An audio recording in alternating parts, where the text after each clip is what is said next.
Ready to move in premium triplex villas at Kollur APR Projects.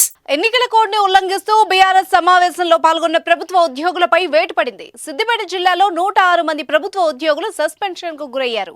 ఈ నెల 7న సిద్దిపేటలోని రెడ్డి సంక్షేమ భవన్లో ఉపాధి హామీ సర్ప్ ఉద్యోగులతో మెదక్ బీఆర్ఎస్ ఎంపీ అభ్యర్థి వెంకట్రామరెడ్డి మరికొందరు నాయకులు సమావేశమయ్యారు. ఇది బహిర్గతమైంది. సమావేశంలో పాల్గొన్న వాళ్ళని సీసీటీవీ ఆధారంగా గుర్తించారు. ప్రభుత్వ ఉద్యోగులు రాజకీయ సభలో పాల్గొనడంతో ఎన్నికల కమిషన్ సిద్దిపేట 3 టౌన్ పోలీసులకు ఫిర్యాదులు అందాయి. దీంతో వెంటనే చర్యలు తీసుకోవాలని జిల్లా ఎన్నికల అధికారికి ఎన్నికల కమిషన్ ఆదేశించింది.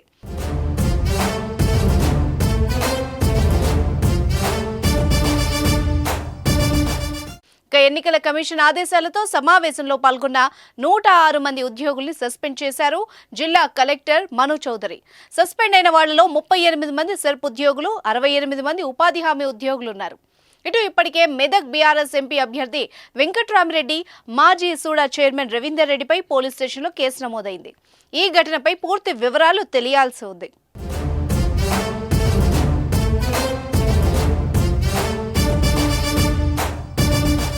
సుమన్ టీవీలో మీ పర్సనల్ అండ్ బిజినెస్ ప్రమోషన్స్ కోసం కింది నెంబర్కి కాంటాక్ట్ చేయండి.